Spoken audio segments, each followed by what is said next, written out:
Hello and welcome to My Fave Thing, a show we do here at Rock Paper Shotgun where I chat to one of my lovely colleagues about a brand new video game they've been playing to find out what their favourite thing is about it. Today I'm chatting to Edders about Call of Duty Modern Warfare 2, the 19th mainline Call of Duty title and the second with the name Modern Warfare 2, a perfectly normal thing to happen in video games. Ed had plenty of insightful things to say about the game's campaign, so let's jump right in. Enjoy.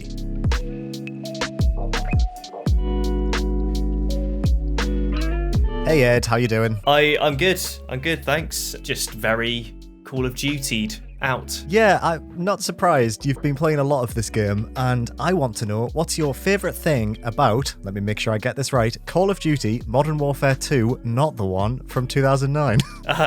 So my favourite thing from this year's Call of Duty is the variety in it. I think variety is absolutely the best thing about this game. I'm only about halfway through, but you've seen everything it has to offer, and from the sounds of it, it keeps that variety going right until the very end. So are there any specific examples of variety that really caught your eye this time around?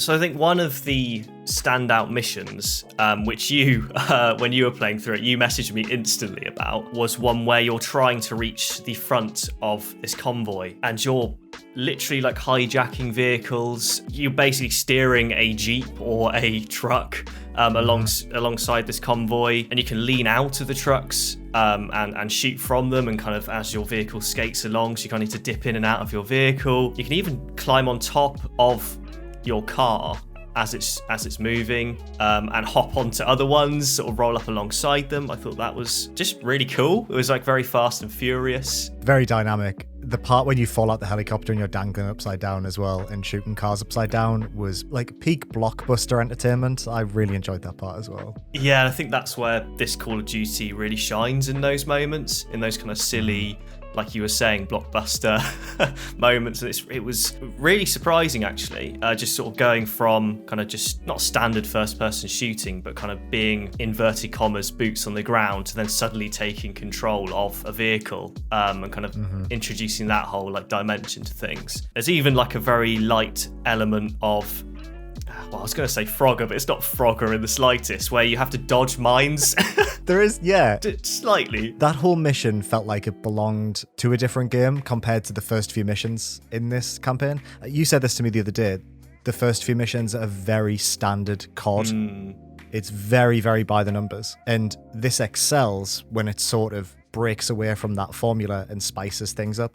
I mean, even just driving a Jeep in this game was quite different compared to other previous COD games. Clearly they've brought that over from Warzone, but the ability to jump between cars and drive, and the way that they made that into this huge set piece that feels quite expansive, and how far you travel in these cars was genuinely very exciting, which I'm not usually expecting when I play Call of Duty these days. Yeah, it definitely finds, for good and bad, ways to kind of mix things up. I think one sort of key example, there's like light crafting elements sort of later on in the game. I suppose without saying too much, it's kind of riffing off guerrilla warfare. You're kind of injured and you're behind enemy lines, I suppose. You've got no weapons and you've just got to find a way to survive. And in video game form and in this Call of Duty form, that means finding like rolls of tape and candle wax and metal bits, and kind of opening your backpack. You've got a backpack in your radial menu, and using those materials you gathered to make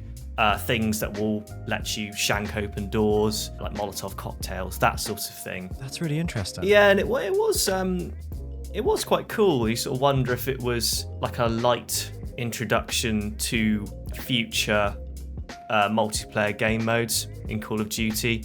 I was thinking potentially, is this an introduction to their DMZ kind of escape from Tarkov mode? Of course, because that's coming to Warzone 2, isn't it? Yes, and I just thought this is quite a clever way of introducing us this mechanic, which could almost certainly pop up later. And again, that the stealth missions were fine. You know, they're not extremely detailed Hitman, you know, that sort of thing. You're not going to get tons of options here, but just they've made the kind of on the rails stealth experience a little bit more tense than in previous games, I think. There's an element of horror to one of them, a slight element of horror there.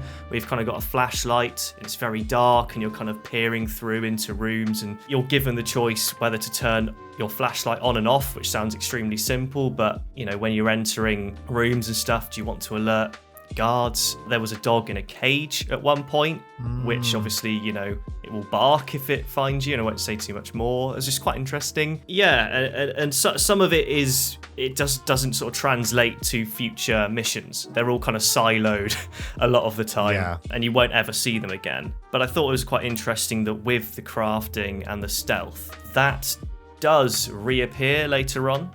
It's like a rare moment of development for Call of Duty, where it's sort of taken something which usually it would silo, and actually you have to use it again. You have to sort of remember how to use it, and you're almost developing yourself as a character and as a player in a Call of Duty game. I just thought that was quite surprising. Yeah, that is surprising. You don't often see that, especially in these games. And I mean, I think it is, worth saying, this is the 19th Call of Duty title.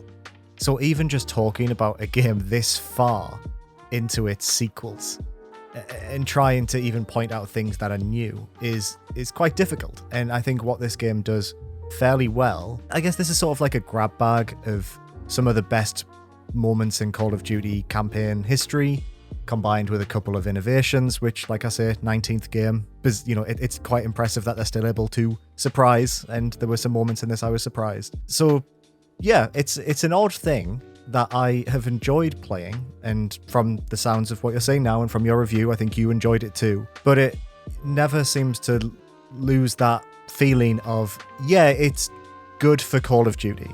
I don't know whether you agree with that. Yeah, I can't tell whether I've really enjoyed this because the bar has been set so low for me at the moment. Previous CODs, the last one I reviewed, Vanguard, I thought was the sort of epitome of cookie cutter COD, just so by the numbers, on the rails, just the same World War stuff that you're sort of so used to. So sort of going into this, I think I was surprised at just stuff that really doesn't actually have that much depth, but I was just happy to be doing in a Call of Duty game. So maybe I've enjoyed it more just because I'm happy to see new stuff in a COD, even when that new stuff just disappears into thin air later on in the game. But it's hard though, because like you were saying, it's so easy for these games to retread old ground. Like there's been so many of them. So in that way, you kind of have to cut them like a little bit of slack. I mean, they kind of are trying to not to make it repetitive. Yeah. And I get that. And I think if they really narrowed down on the crafting system or on stealth or even elements of the breaching and clearing, if they kind of chopped away all the other stuff and just focused on one gimmick, I think they're reluctant to, because they're risking not being the blockbuster shooter that they've always been, like the number one shooter of the year that kind of covers all bases. It's a game for kind of every player. So I think this is why they kind of are the grab bag. Yeah, that's a really astute observation, and I agree. I was just thinking there when you were saying about them trying not to maybe push against the boundaries too much. Oh, this is a series that's been around for so long. It's done that already. We had one where you went to space with Jon Snow. Like, Call of Duty has done everything it can sort of do, that it is almost sort of nice to just play one that is by the numbers. I'm not going to sit here and say that this is the best game of the year, but I would say that it's very comfortable in the same way that an average Marvel movie might be. It's so familiar, not only in the mechanics, not only in the mission design. I'm still with Captain Price and Soap.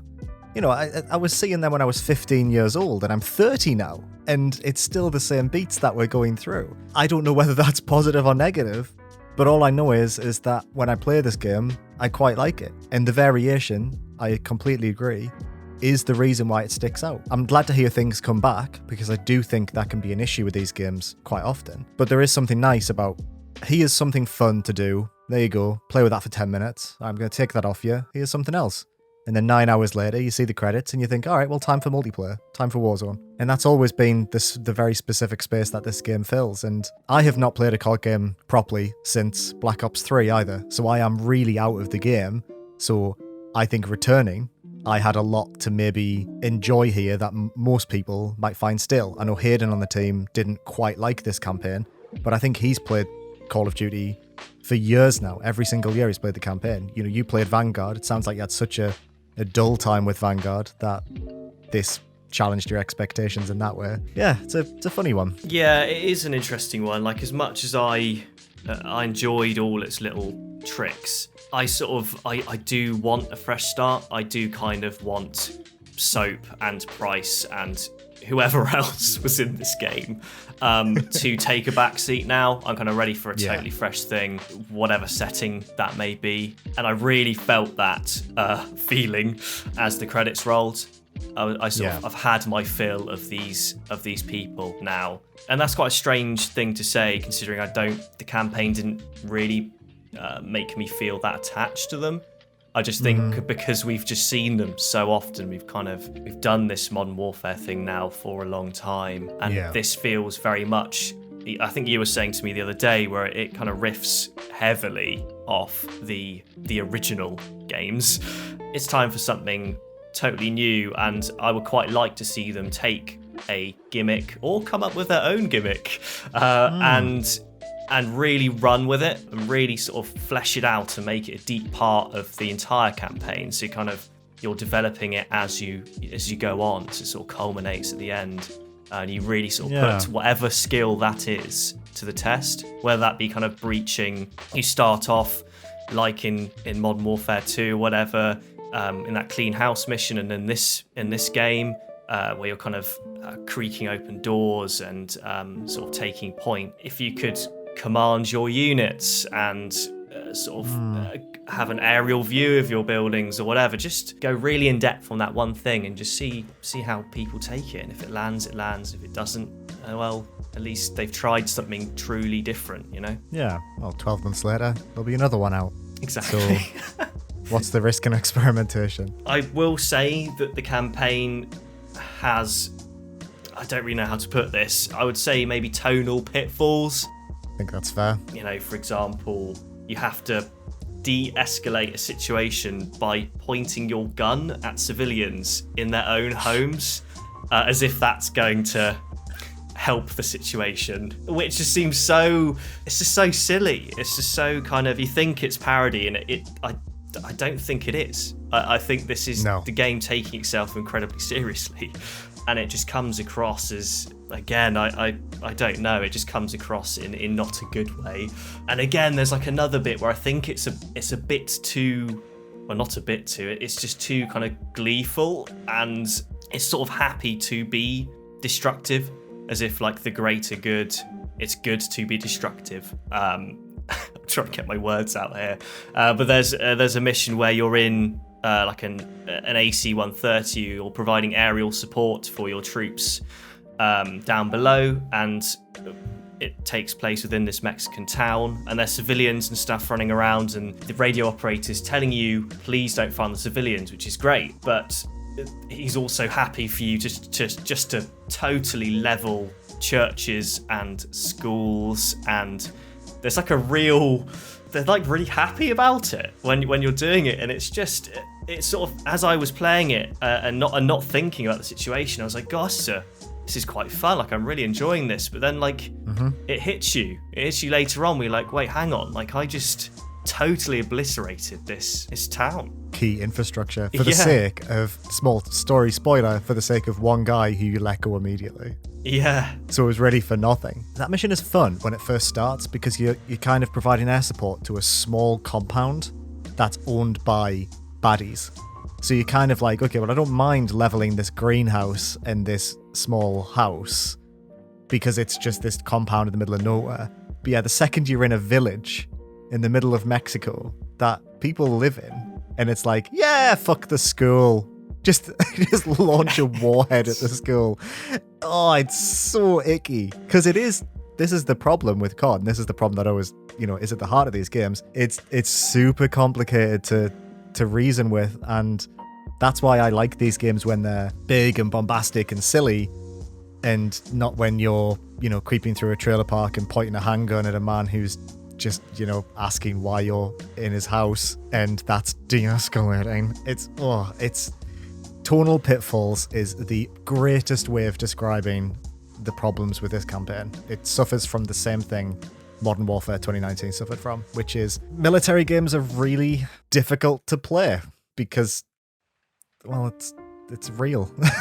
It's a game where I sort of finished the campaign with real mixed emotions going to write the review. It's a very strange, it's a real strange mix of a sort of excellent shooting and some really amazing moments and stuff, but you just can't sort of separate it from that ickiness. It's a tough one.